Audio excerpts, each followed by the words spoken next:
Hello my friends, welcome to our channel সহজ পাঠশালা। আমি লক্ষ্মী, তোমাদেরকে ইংরেজি ক্লাসে স্বাগত জানাচ্ছি। এই চ্যানেলে আমি ক্লাস 8, 9 এবং 10 এর ইংলিশ পড়াবো। শুধু ইংলিশ পড়াবো তাই নয়, ইংরেজি কি করে পড়তে হয় তাও শেখাবো। আমার ক্লাস এবং নিয়মিত প্র্যাকটিসের মাধ্যমে তোমাদের এই ইংরেজির প্রতি আর কোনো ভয় থাকবে না এবং তোমরা নিজে থেকে ইংরেজি বলতে এবং লিখতেও পারবে। তাহলে চলো আর দেরি না করে শুরু করা যাক। আজকে আমরা শুরু করব Lesson 6 এর activity solve. So, let's start. Activity 1. Take the correct alternative. সঠিক বিকল্পগুলিতে টিক মার্ক করো অর্থাৎ দাগ দাও। Number 1. The sea is a compared to a সমুদ্রকে তুলনা করা হয়েছে কার সাথে? Number A. Lazy cat, অলস বেড়াল। Number B. Active man, একজন সক্রিয় মানুষ। Number C. হাংরি ডগ, একটা ক্ষুধার্ত কুকুর। তাহলে হবে হাংরি ডগ, একটি ক্ষুধার্ত কুকুরের সাথে তুলনা করা হয়েছে। Number 2, the sea rolls on the beach, সমুদ্র তীরের ওপর সারাদিন ঘুরপাক খাচ্ছিল, তাই তো? তাহলে এখানে হবে এ অল ডে, বি আছে অল ইভিনিং মানে সারা সন্ধ্যা, সি আছে অনলি অ্যাট নাইট, একমাত্র রাতের বেলা। তাহলে আমরা কি রেখেছিলাম যে সমুদ্র কি করছে, সারাদিনই ঘুরপাক খাচ্ছে, তাহলে উত্তর হবে all day. Number 3, the sea scene as a dog has, সমুদ্র যাকে একটা কুকুরের সাথে দেখানো হয়েছে আমাদের কবিতায়, তার আছে কি? এ গ্রেসি পজ, তৈলাক্ত থাবা, বি শার্প পজ, ধারালো থাবা, সি স্মল পজ, ছোট থাবা। তাহলে আমরা কি রেখেছি? নাম্বার এ অর্থাৎ গ্রেসি পজ, তৈলাক্ত থাবা। 4, the sea remains quiet in the, সমুদ্র শান্ত থাকে কখন? A beginning of the year, বছরের শুরুতে, B middle of the year, বছরের মাঝামাঝিতে, C end of the year, বছরের শেষে। তো অ্যান্সার হবে মিডল অফ দ্য ইয়ার অর্থাৎ মে অথবা জুন মাসে। এসো এবার আমরা শুরু করি activity 2। Complete the following sentences, নিচের বাক্যগুলি সম্পূর্ণ করো with information from the text, পাঠ্য থেকে তথ্য সংগ্রহ করে, পাঠ্য থেকে তথ্য নিয়ে। নাম্বার এ কি বলেছে দেখি? The sea rolls on the beach with his, the sea অর্থাৎ সমুদ্র পাক খাচ্ছে বিচের ওপর, তার কি দিয়ে? অ্যান্সার হবে ক্ল্যাশিং টিথ অ্যান্ড স্যাগি জজ, অর্থাৎ সংঘর্ষিত দাঁত এবং কর্কশ চোয়াল নিয়ে। নাম্বার বি কি বলেছে দেখি? অ্যাট নাইট, রাতের বেলা, হোয়েন দ্য উইন্ড রোডস, যখন বাতাস গর্জন করে, দ্য সি সমুদ্র কি করে? Bounds to his feet and snuffs and sniffs, তার যে পা, তার পায়ে কি করে? সে আটকে দেয় এবং শ্বাস প্রশ্বাস নেয় এবং ঘ্রাণ শুকে। See in May or June even the grasses on the dune, May অথবা জুন মাসে রিয়ারির যে ঘাস, তারা কি করে? Play no more their reedy tune, তাদের যে তীক্ষ্ণ সুর, সে সুর তারা আর বাজায় না। Number D, on quiet days the sea, শান্ত দিনগুলিতে সমুদ্র, লাইক এ ডগ, একটা কুকুরের মতো, লায়েস শুয়ে থাকে, অন দ্য স্যান্ডি শোরস, বালিয়ারির, সমুদ্রের বালিয়ারির ওপর, উইথ, অ্যান্সার হবে his head between his pause, তার পায়ের থাবার মধ্যে মাথাটাকে রেখে। তো এসো এবার আমরা শুরু করি activity 3। Answer the following question, নিচের প্রশ্নের উত্তর দাও। হোয়াই ডাজ দ্য সি, কেন সমুদ্র, বিকাম হয়ে উঠলো, কোয়াইট শান্ত, at a certain time of the year, বছরের একটা নির্দিষ্ট সময় সমুদ্র শান্ত হয়ে উঠলো কেন? তো এসো আমরা অ্যান্সারটা দেখে নিই। The sea becomes quite at a certain time of the year, সমুদ্র বছরের একটা নির্দিষ্ট সময় শান্ত হয়ে উঠলো, বিকজ কারণ, in the months of May or June no stormy wind blows, অর্থাৎ মে অথবা জুন মাসে কোনো ঝোড়ো বাতাস ছিল না, বাস ঝোড়ো বাতাস বইছিল না। তো এসো এবার আমরা শুরু করি activity 4। Feel in the following chart, নিচে তালিকাটা সম্পূর্ণ করো উইথ ইনফরমেশন, তথ্য দিয়ে, ফ্রম দ্য টেক্সট, পাঠ্য থেকে তথ্য নিয়ে এই নিচের টেবিলটা সম্পূর্ণ করো। এদিকে লেখা আছে অ্যাকশন, এদিকে লেখা আছে ডান বাই হোম, মানে এদিকে কাজগুলো দেওয়া আছে আর এদিকে কার দ্বারা করা হয়েছে। তো নাম্বার 1 দেখি কি লেখা আছে। লিভস হিজ গ্রেসি পজ, তার তৈলাক্ত পায়ের থাবা চাটছিল। কার দ্বারা চাটা হচ্ছিল? The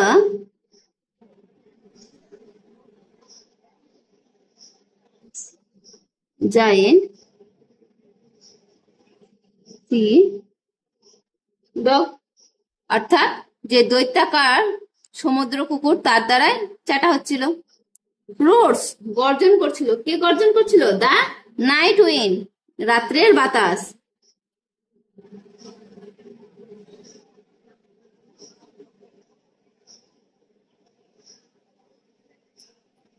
rocks in the stormy cloud, ঝোড়ো মেঘকে আটকে দিচ্ছিল কে? The moon.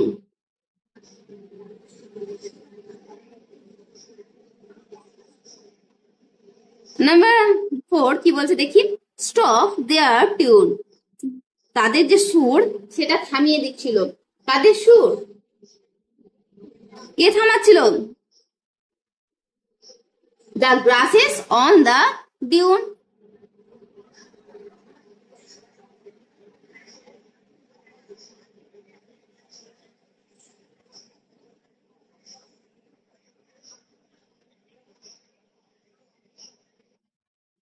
অর্থাৎ যে বালিয়াড়ির যে ঘাস তারা তাদের আওয়াজ থামিয়ে দিয়েছিল। তো এসো এবার আমরা শুরু করি activity 5। Answer the following question, নিচের প্রশ্নগুলির উত্তর দাও। Number A, what does the sea look like, সমুদ্রকে কার মতো দেখতে লাগছিল? Answer the sea looks like a hungry dog, সমুদ্রকে একটা ক্ষুধার্ত কুকুরের মতো মনে হচ্ছিল। Number B, who rocks in the stormy cloud, ঝোড়ো মেঘে কে আটকে রয়েছে? অ্যান্সার হবে the moon rocks in the stormy cloud, অর্থাৎ চাঁদ এই ঝোড়ো মেঘে আটকে আছে, অর্থাৎ তাকে দেখা যাচ্ছে না। Number C, where does the sea shake at his wet sides like a dog, কোথায় সমুদ্র তার ভেজা গা কুকুরের মতো ঝাড়ে? অ্যান্সার হবে the sea shakes his wet sides over the cliffs like a dog, অর্থাৎ কুকুরের মতো সমুদ্র কি করে তার ভেজা গাটা পাহাড়ের ঢাল অংশে ঝেড়ে ফেলে, অর্থাৎ ঢেউগুলো আছড়ে পড়ে পাহাড়ের ঢালে। Number D, how do the grasses on the dune behave in May or June, May অথবা জুন মাসে বালিয়াড়ির ঘাসেরা কিরকম আচরণ করে? অ্যান্সার হবে the grasses on the dune do not play their reedy tune in May or June, May অথবা June মাসে বালিয়াড়ির ঘাসেরা তাদের কোনো আওয়াজ করে না। তো এসব এবার আমরা শুরু করি activity 6A। Underline the infinitives in the following sentences, নিচের বাক্যগুলির ইনফিনিটিভের তলায় দাগ দাও। তো এর আগের ক্লাসে আমরা ইনফিনিটিভ সম্বন্ধে বলেছি যে কোনো ভার্বের আগে টু বসলে সেটা আমরা সহজেই চিনে নিতে পারি যে এগুলো ইনফিনিটিভ। তো যারা ইনফিনিটিভ দেখোনি তারা আগের ক্লাসটা দেখে নিও। তো আমরা এখানে ইনফিনিটিভটা করে নিই। Number 1, to lie is a sin, মিথ্যা কথা বলা পাপ। তাহলে এখানে কি হচ্ছে? To lie. Number 2, I am sorry to disturb you again, আমি খুবই দুঃখিত তোমাকে আবার বিরক্ত করে। তাহলে to disturb. Number 3, he wanted to retire from service, সে চেয়েছিল কি? সে তার কাজ থেকে অবসর নিতে। To retire. আইভি, টু আর ইজ হিউম্যান, মানুষ মাত্রই ভুল হয়। তাহলে টু আর হবে অ্যান্সার। দেখো এখানে to lie, to disturb, to retire, to err, এগুলো সবই ভার্ব গুলো কি আছে? প্রেজেন্ট ফর্মে আছে, অর্থাৎ বেস ফর্মে আছে। এগুলো অসমাপিকা ক্রিয়া। আর এখানে দেখো বাক্যের মেন ভার্ব গুলো আলাদা, এখানে ইজ, এখানে সরি, এখানে ওয়ান্টেড, এখানে ইজ। এগুলো ভার্বের মতন, কিন্তু এগুলো ভার্ব নয়, ইনফিনিটিভ ভার্ব নয়। Activity 6B, read the following sentences, নিচের বাক্যগুলি পড়ো Identify the noun phrases, active phrases and adverb phrases and fill in the chart given below. নিচে যে তালিকাটি দেওয়া আছে সেখানে নাউন ফ্রেজ, অ্যাডজেক্টিভ ফ্রেজ এবং অ্যাডভার্ব ফ্রেজ গুলো বেছে নিয়ে লিখতে হবে। তো দেখি এসো। Number 1, food and shelter she has none. খাবার এবং আশ্রয় তার কোনোটাই ছিল না। তাহলে এখানে আমরা ভার্বকে যদি প্রশ্ন করি কি দিয়ে কি ছিল না, তাহলে আমরা নাউন পাই। সেই অংশটা হলো নাউন ফ্রেজ, অর্থাৎ ফুড অ্যান্ড শেল্টার হলো নাউন ফ্রেজ।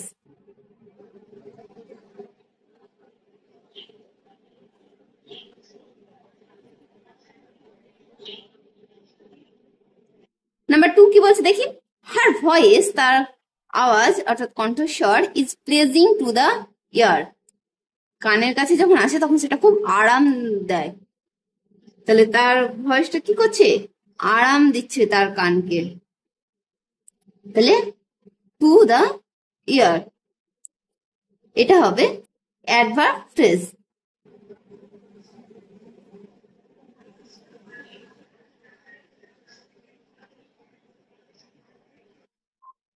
এরপরে number 3, Mrinal is a jewel of a boy. Mrinal হলো একটা রত্ন ছেলে, মানে অর্থাৎ সে খুব ভালো। তাহলে মৃণালের এখানে গুণ বোঝাচ্ছে, তাহলে সেটা হবে অ্যাডজেক্টিভ। তাহলে এই শব্দগুচ্ছটা কি হবে, অ্যাডজেক্টিভ ফ্রেজ।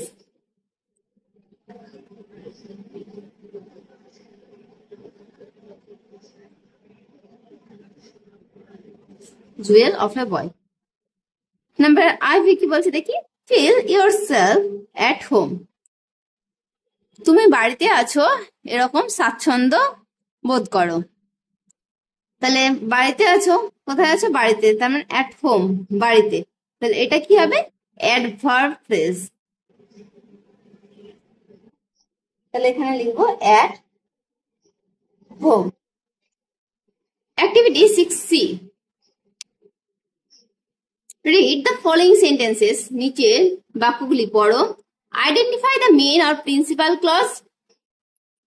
মেন বা প্রিন্সিপাল ক্লজ গুলো বাছো and dependent clause and fill in the chart given below. অর্থাৎ ডিপেন্ডেন্ট ক্লজ অথবা মেন ক্লজ এগুলো বেছে নাও এবং নিচের এই যে তালিকা সেই তালিকাতে লিখে ফেলো। নাম্বার 1 কি বলছে দেখো। আই নো এ ম্যান, আমি একটা মানুষকে জানি, হু ইজ এ ডক্টর, যে একটা ডাক্তার। অর্থাৎ আই নো এ ম্যান এটা কি মেন ক্লজ, এটা একা একাই বসতে পারে, তাহলে এটা হবে মেন ক্লজ।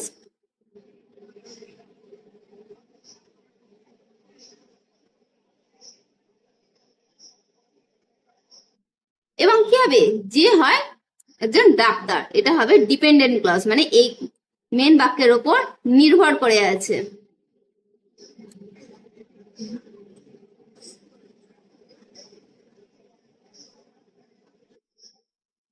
নাম্বার 2 কি বলেছে দেখি। টেল মি, আমাকে বলো, হু ওপেন দ্য ডোর, কে এই দরজা খুলেছে সেটা আমাকে বলো। তাহলে টেল মি এ একাই বসতে পারে, তাহলে এটা হবে মেন ক্লজ।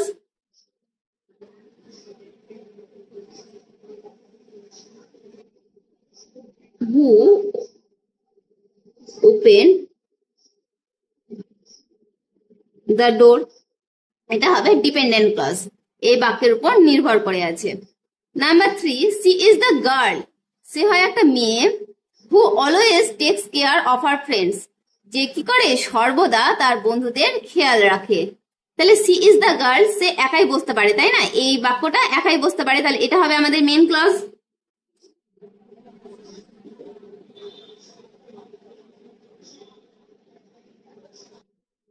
এটা হবে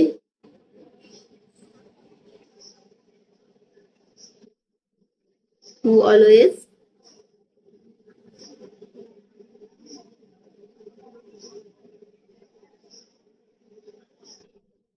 offer friends। আইভি কি বলেছে দেখি। We shall stay at home if it rains, আমরা বাড়িতেই থাকবো যদি বৃষ্টি হয়। তাহলে আমরা বাড়িতেই থাকবো, এটা মেন ক্লজ। আর যদি বৃষ্টি হয় এটা কি বোঝাচ্ছে? শর্ত বোঝাচ্ছে, এর উপর নির্ভর করছে।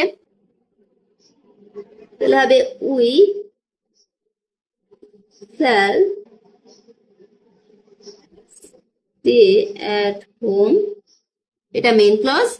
আর if it rains, এটা হবে ডিপেন্ডেন্ট ক্লজ। অর্থাৎ মেইন ক্লজ সে একাই বসতে পারে, আর ডিপেন্ডেন্ট ক্লজ ওই বাক্যটার উপর নির্ভর করে হয়।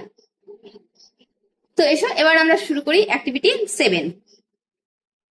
মেক মিনিংফুল সেন্টেন্সেস, তৈরি করো একটা অর্থপূর্ণ বাক্য অফ ইওর ওন, নিজের থেকে, তোমার নিজের থেকেই, উইথ দ্য ফলোইং ওয়ার্ডস, নিচে যে শব্দগুলো দেওয়া আছে সেই শব্দগুলি দিয়ে একটা অর্থপূর্ণ বাক্য তৈরি করো। তাহলে ফার্স্ট এটা কি বলা আছে দেখি, জায়েন্ট মানে দৈত্য বা বিশাল আকার। তাহলে কি হবে?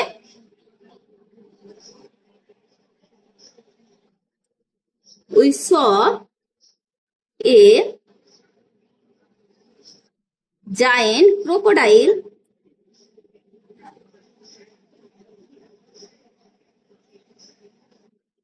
in the zoo, অর্থাৎ আমরা একটা দৈত্যকার কুমির চিড়িয়াখানায় দেখেছিলাম। নাম্বার বি বলা হচ্ছে মোন্স, অর্থাৎ কাতরানো বা গোঙানো। The boy moans in a stomach pain, অর্থাৎ ছেলেটা কি হচ্ছে? পেটে ব্যথায় কাতরাচ্ছে। নাম্বার সি বলা হচ্ছে ডিউন, অর্থাৎ বালিয়াড়ি। sand dunes are seen the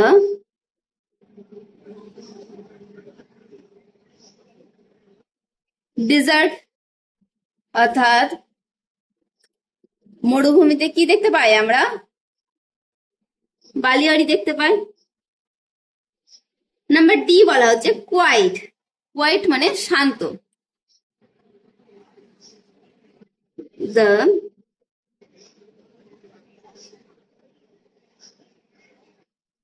environment of village is quiet, অর্থাৎ গ্রামের পরিবেশ কি? শান্ত। তো আজ এইটুকুই, দেখা হচ্ছে নেক্সট ভিডিওতে পরের লেসন দিয়ে। তো তোমরা সুস্থ থেকো, ভালো থেকো, বাই।